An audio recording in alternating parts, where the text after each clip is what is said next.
So, as I mentioned in the previous video, I was going to sleep, which was pretty much less than 4 hours right now ago.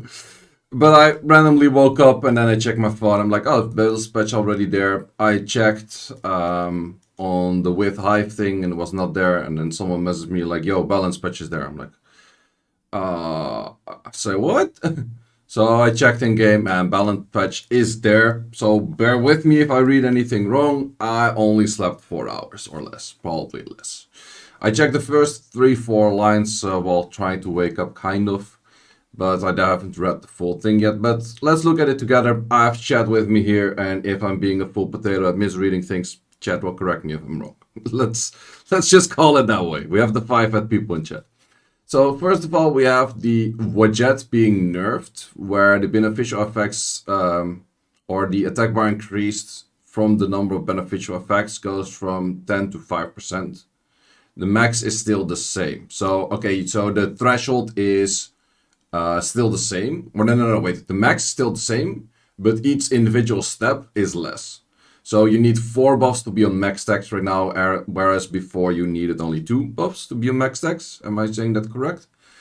And we have the healing is also the same, but the max stack is at 6 from harmful effects. Okay, so I would definitely say that he is still one of the best units in the game.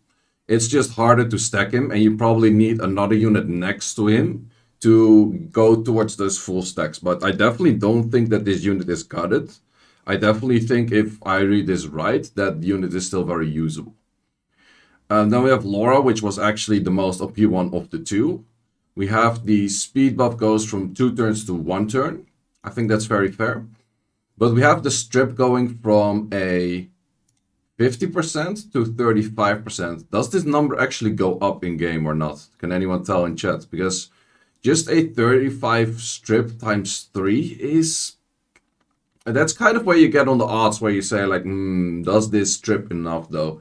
But it might be that more isn't more like a same level of stripping. Could be. I don't even know. Someone in chat, guys, help me in chat. So we have those going in there. We also have that help me Teddy can maximum. 2 turns. That should be. It goes 10 up. Wait, let me just double check. Why not? I like to double check those things. Where do we have the little Laura old unit? It goes up by 1 turn. So it's 45. Okay, 45. That is not too bad. It's still more than a strip that is on you, right? Or is it the same thing? No, wait. You actually go... no, you're 50. Yeah, you're 50. Okay. So it is a bit less good, but I think it's still definitely not bad. The 1 turn speed buff instead of 2 turns. I don't really think it matters all too much. It is definitely somewhat worse for the cycling. But yeah, that's... I think the strip-wise, it's okay-ish. Speed-wise, it's okay-ish. I don't think these units are gutted at all. So we have a buff on Amber, which we all were hoping for. Like, hey, let's hope that Amber actually does something extra right now. And yeah, there's like a balance patch around SWC. That's something that I didn't mention at the start yet, but this balance patch around SWC, those are never like super crazy anything. So let's see what we get from here, because the list seemed pretty long, but someone already told me is like, yo, they didn't change that much stuff. This is definitely something where they can change a lot of siege stuff, which they don't always decide to do, I guess. But we have the Nano Vision, which is the passive from the Amber that now grants unrecoverable, which just adds another debuff, and therefore that doesn't add anything. Like, to be honest, that doesn't make the unit good, and especially not for 1 turn. That's pretty much useless. That's the most lackluster buff. I don't know what, why, where, and how. We have Guard Crush, and it's easy to hit the thresholds right now. Okay, that's fine, I guess. Makes Sonya even better in Arena or in Siege offense. Also, maybe slightly more usable for Sonya in RTA, but not really something that I'm going to expect to see a lot. We have this one, recovers, yes, okay, recovers from more, okay. Decrease defense for 2 turns. Wait, isn't this skill getting a AoE defense break, AoE brand by this time? Or is that the skill 2? No, this is probably skill 2, right? I think Soul Devour is skill 2. But defense break on the Bay. Yeah, it's the skill 2. I guess he becomes a good bruiser for... Well, might this be the point where you can drop in on arena defense? I'm not entirely sure, but arena offense, I definitely do think he becomes a good bruiser by now. We have the Wind Bayek. And Wind Bayek is going to increase damage per harmful effect, increase your attack bar by 10% whenever the enemy is conflicted with continuous damage. Would be really cool unit if for soloing dragons, or no, not dragons, giants, but I don't know. Man, with Jet and Laura back to Starch, overreacting. We have the Fire Indra, while Thunder State increase your attack power by 100. That's quite some. I do have the Fire one, but I don't think that if that makes it... Like, all of these Indras kind of have like a weird passive mechanic at the moment that you're like, it kind of gets there, but it's not really there. Okay, wait, increase your...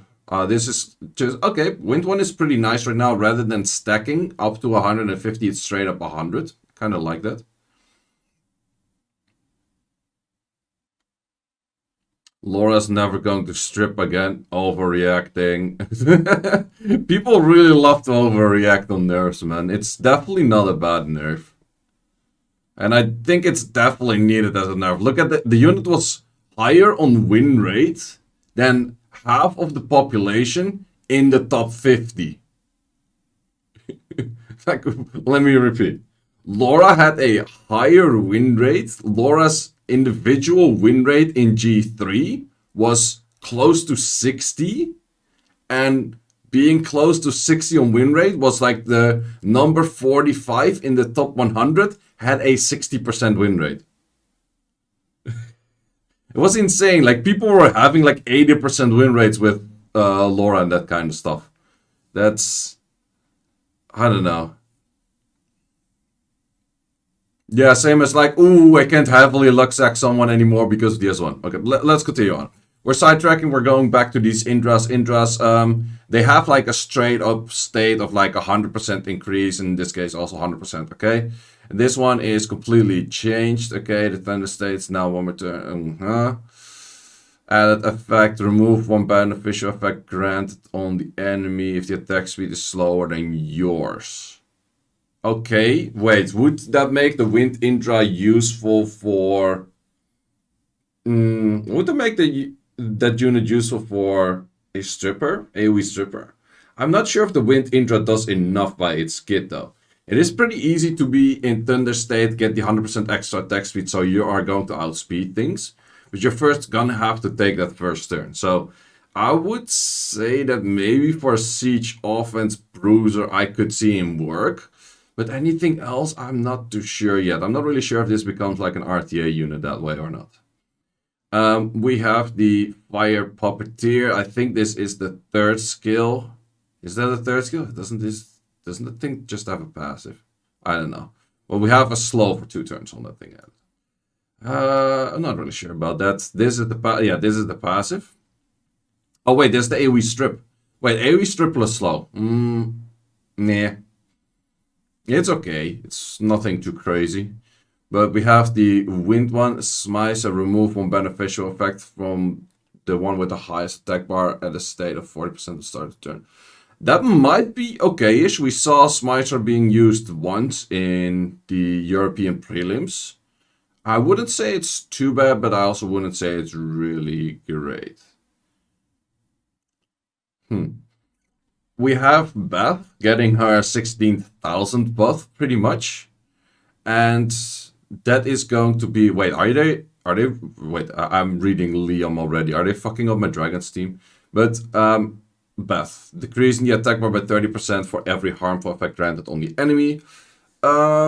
I think that is a pretty decent pushback, but this skill would make a lot of sense if she had the S2 of the others. Like, if she had the Athna Rocky S2, this internal scar would become a very good skill, I would say, because then you have the cycling of pushing yourself up and also pushing the enemy down. That would be an insane combo.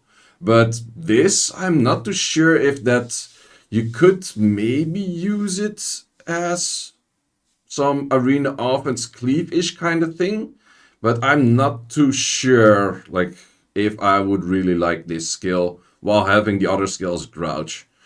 Yeah, that's you have the anti-heal or the anti-cleanse on this skill. It might be okay-ish, but I'm not really sure about that if it's going to be used for. Um, like if you pair this with a Nephthys, like would it be something a thing like if you pair this with a Nephthys or Maximilian or something like that? Because if you does it absorb or does it no, it just decreases. It doesn't absorb. So, yeah, if this wasn't absorb, it would be very insane. If not, I'm not really sure. But yeah, okay. This one is we have the ultimate power. The ratio of ignoring defense is increased if the wait. The ratio of ignoring defense according to the enemy's HP amount if there's what the hell is this? It's too fucking early, man. Does that mean that it no longer looks at the 50%? It just looks at like if there are 3 units, he starts ignoring defense right away.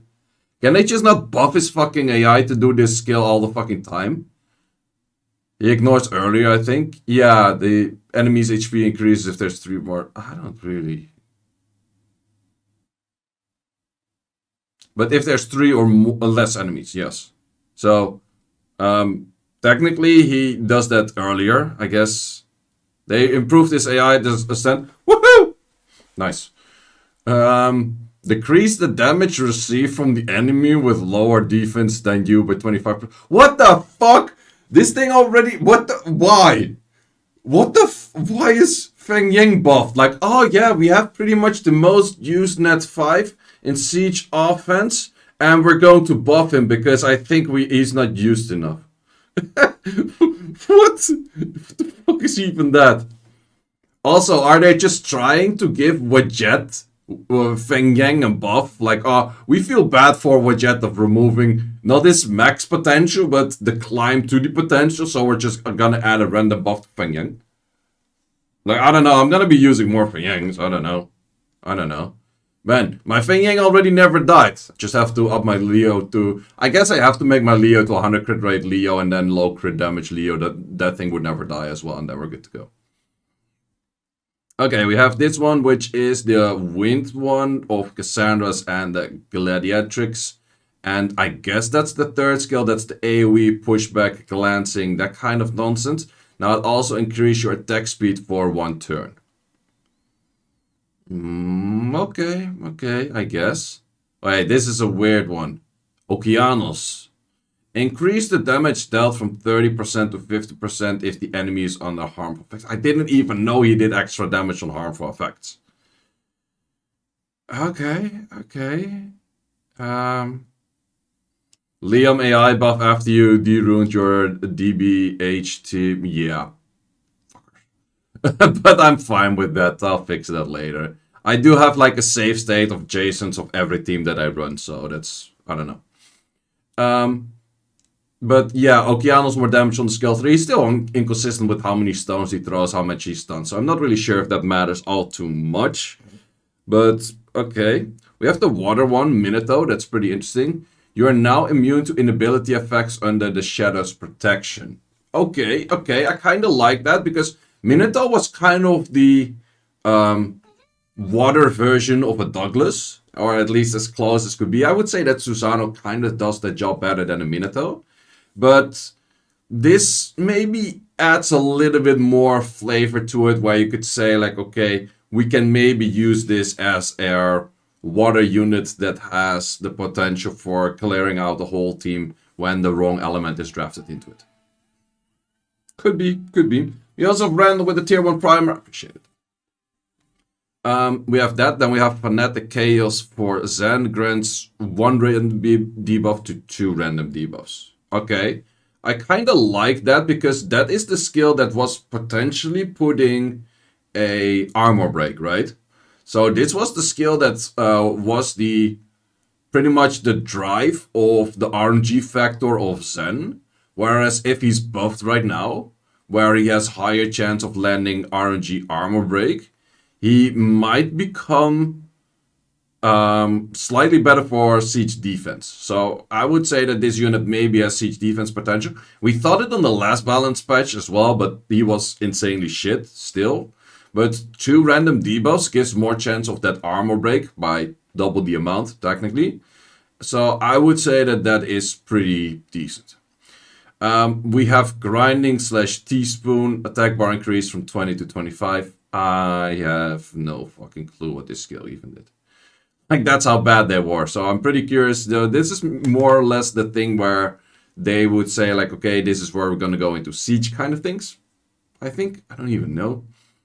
But we have change of effect. Increased damage dealt by 200% when attacking frozen enemies on your turn. Okay, okay. What is the idea behind that? I don't even know. It doesn't really seem like interesting. We have the light ivor and light ivor. Why do they? I'm also like hella confused. Why do they write this like this and this like this? Like, isn't this the same as this or this? Or could I be too logical right now? I don't know. To inflate the patch, it's literally the same thing but different. It's written by 2 different people, but okay. Recovers 20% each turn, and then if increases the damage dealt on your turn by 50% up to 150%. Okay. If you don't get attacked on the enemy turn, the damage is what is reset? So you have to get. If you don't get attacked during the enemy turns, the damage increase dealt will be reset when you attack the enemy. Wait, is that like a reverse passive thingy from a Dalsim? Like the other way around kind of thing as a Dalsim? Could be, could be. I'm not sure. There is a dot. Okay. Don't get attacked from the... Man, I slept 4 hours. Let me be. I slept way too little, man. Holy shit. You don't get attacked during the enemy turn. The damage is... Okay. Or is it then the same thing as a Dalsim passive? I'm too confused to read that properly right now. Is that useful though? I'm not sure. Wait, they...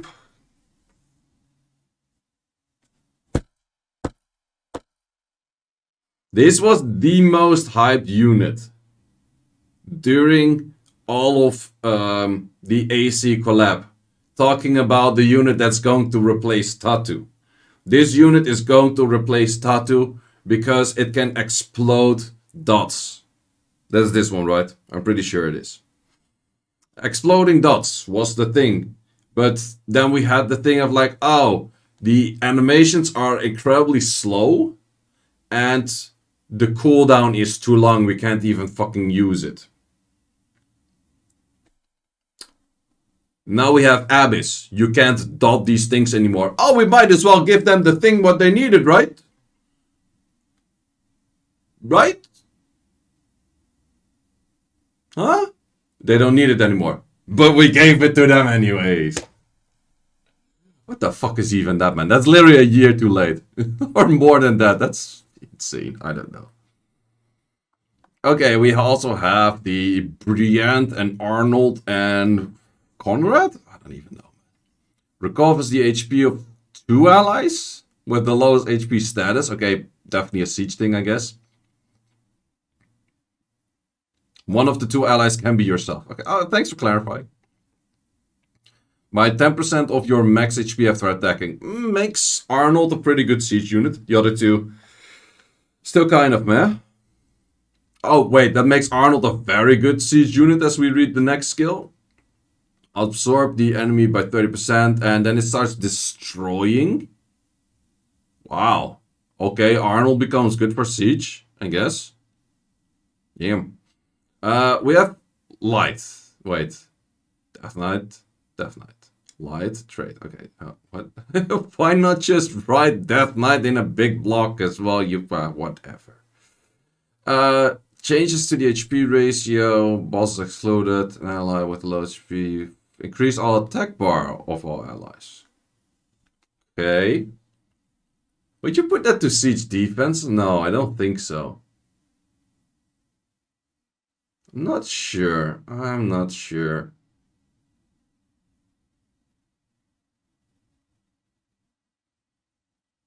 Hmm. Could be interesting. Could be interesting for siege, but I'm not 100% sure about that. Increase your attack power for one turn when a beneficial effect is removed. This thing is going to be annoying for TOA Hell. That's all I can say. This thing is going to be annoying for TOA Hell. But you could say that the light sniper is going to be a counter to these two. I think he's too squishy for that. But it could be a thing that you could say, like, okay, the light sniper could be a counter to that. It's kind of weird, but it's, I don't know. Okay, then we have the water. Oh, we have some AI improvements. Okay. Wait, skills with cooldowns will now often be more often used. Wait, for all units? Wait, does that mean that you can straight up start loosening and they have perfect AI? I don't think so, but skills with cooldowns. Isn't it not that all skills have cooldowns except passives? Like, how the what the more often? Yeah, that's also the thing. Like, ooh, like we went from 0.0001% to 0.002%. That's a 200% increase. Yeah, boy. So I don't know. Yeah, that's a weird one. The skill will now be used according to the beneficial effects granted on the targets in. Isn't this the one skill that we do not awaken the fucking unit for in the first place? Like, this is why we don't awaken you. We don't want your shit. Okay, fair enough. We have the Water I4 going for accuracy awakening. That's fine, that's fine. We have this one is resistant awakening is this attack will always land as critical hit. Okay, wait, that actually makes that makes that you can just boulder straight on crit damage.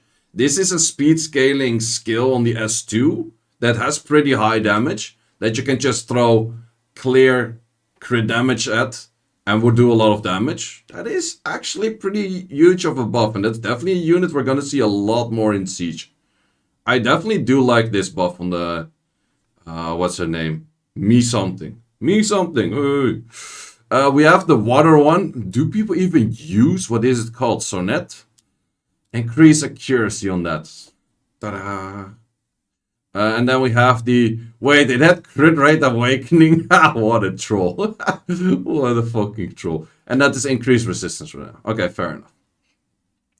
Man, I should definitely do these balance patch reviews on more than like 3 hours sleep. 3 to 4 hours sleep. And we have some skill error fixes. Okay, wait. Wasn't this thing at some point last balance patch or last whatever that it was applying the full 100% all the time? And then they fixed that and now they have to fix that again because it still was not there? Well, just change the unit, the skill shit, but okay. This one we had fixed an issue and not activating on the next unit, blah blah blah blah blah blah blah. Okay, no one really gives a shit about those units anyways. Okay, what's my take on the balance patch? I think that the Horus, or I think that Budget and Laura are still pretty good. I definitely do think that these nerfs were needed. I don't think that these nerfs will gut the unit, so I definitely think that's fine. I think Amber is a very lackluster, lame-ass buff that's not going to change anything. She needs that extra hit to be good in the things where she was good at. Arena offense, siege offense, and even TOA.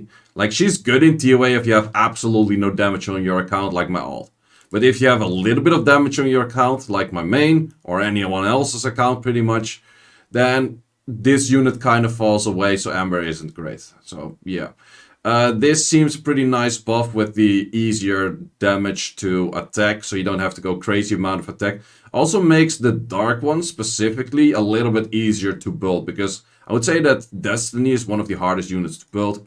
The Bay might be coming finally a Siege offense unit, or Siege offense is definitely there. Siege defense, give it a maybe. Indras, I'm not too sure about whether this is good enough to make them work, but okay, I guess.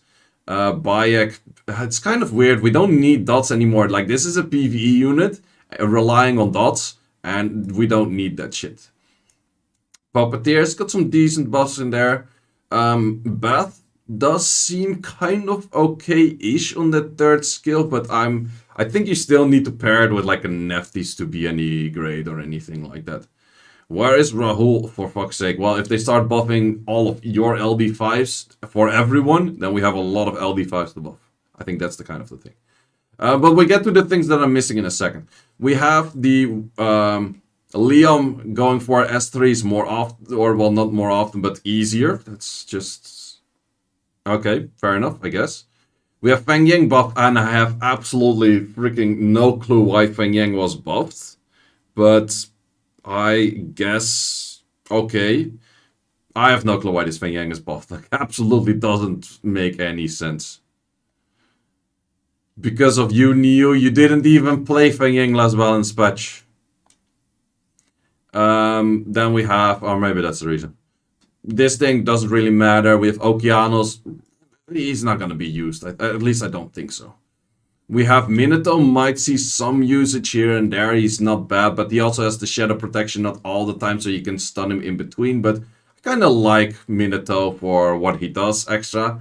I would say that Zen has some potential for siege defenses. I have no clue what these units all together are going to do. This is a patch way too late. This is where... I don't know. This is where you start serving the starter when people are ready to pay. That is kind of the thing. And then we have a bunch of these Death Knight buffs, which are also more siege offense kind of things. We also have... wait, I missed this one, the fire one. They really keep trying to buff that fire one with giving it Oblivion and all kinds of weird shit, and we're still like, fuck this unit, we're not using it. Prevents the turrets from removing our effects to remove a harmful effect on it. Is that the skill that now strips and puts Oblivion? Could be, could be.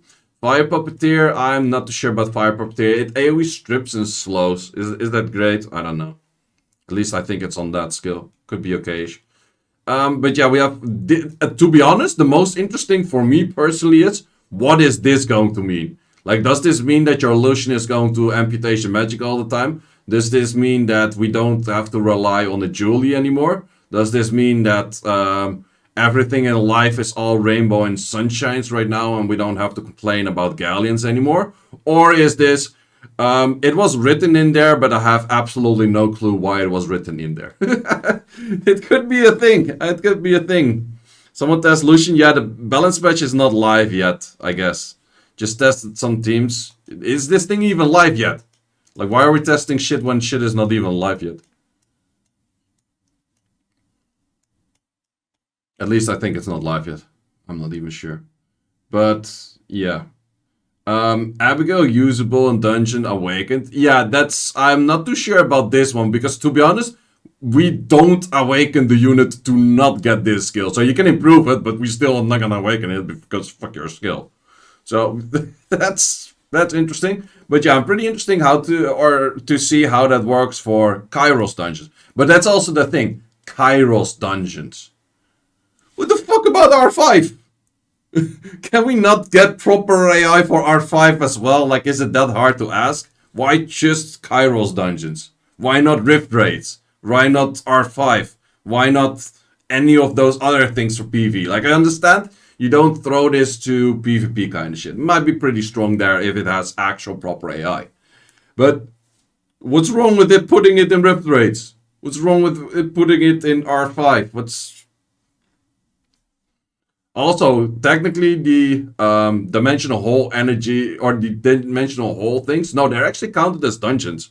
Because you can put Verdeheil as lead there as well. So I would say that they count over there too. But yeah, we kind of expected it. Kind of a lackluster balance patch where not too many things are addressed because it's during an SWC season and I don't completely want to whoop the meta. So that's probably also the reason why we do not see a Raccoony nerf and a Miles nerf. However, I would say Raccoony and Miles nerfing doesn't affect SWC players as much as it affects the players at low ranks. And the reason for that is Miles Raccoony pretty much have no rune requirement and they will do well. But the stronger your runes are, the less they actually do compared to the rest of the battlefield. So for that reason, I don't think that if they would slightly nerf a Miles to say like, okay, we downgraded his speed scaling a little bit, or for the Raccoony to make the S2 not be put on cell, for example, just something like that, small changes. I don't think that that would have affected anything for SWC at all, but it would have changed a lot in lower ranks where Miles is pretty much a must ban. Like, guys, we have pre-ban right now. You can pre-ban Miles in lower ranks, and I definitely recommend you to do. Let's call it that way. Because, especially if you don't have the unit. So that's pretty much my take on that. Why Maximilian nerf? Why do we need a Maximilian nerf? Because one guy got legend with it? I don't know. Yeah, so if Maximilian is buffed and Maximilian does his S3 more often, then it would be pretty nice. Gianna buff, where didn't really expect it. Like, I do expect a Gianna buff to come at some point, but I don't really expect it during SWC season. It's going to be after that. So yeah, that's Tian Lang missing for what? Buffing it? No, Tian Lang is pretty strong right now. I would say Tian Lang is kind of on par with the, or at least it makes the Holy Trinity of the Horus and the Occult Girl, but I think Tian Lang is a bunch of lines below that. And it's probably just people that play a lot of Wajet, I call no names, that care about the Tian Lang being too OP.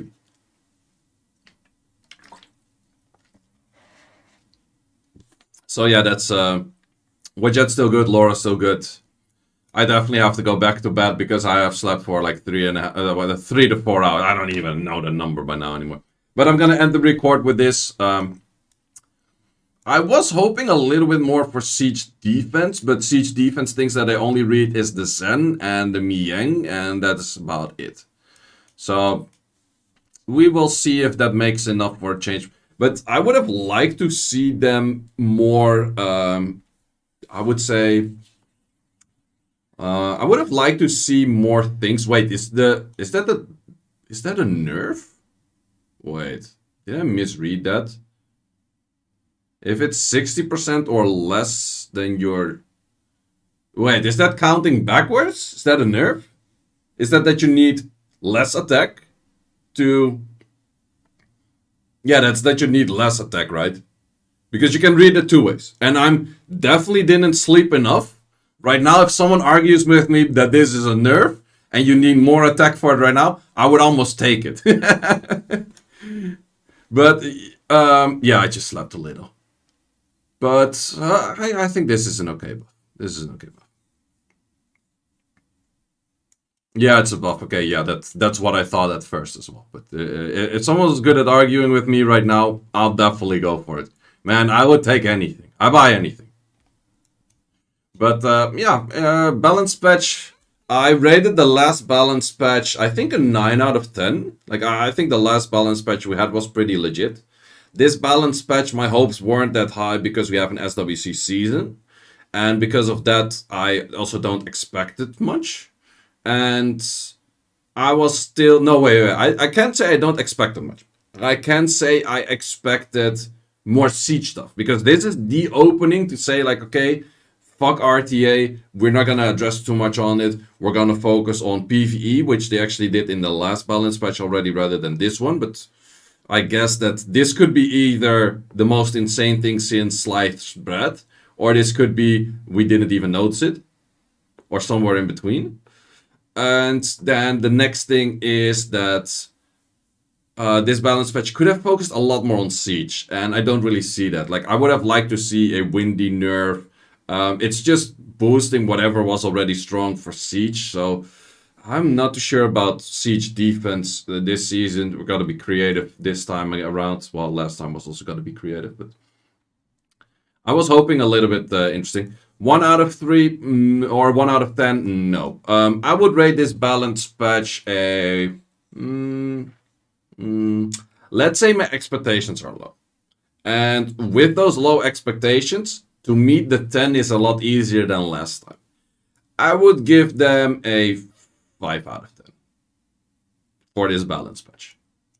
If this thing means perfect AI for all units, or close to perfect AI for all units, then I give it a 7.5 to 8 out of 10. So this is pretty much the only thing that can save the whole balance patch for me, because this is a pretty interesting state where all units would start using skill 3. Which I don't think so. It's more often. It's not like all the time. It's like, it's one of those things that you hear, you're like, ugh, I don't know how I feel about that. That's nasty.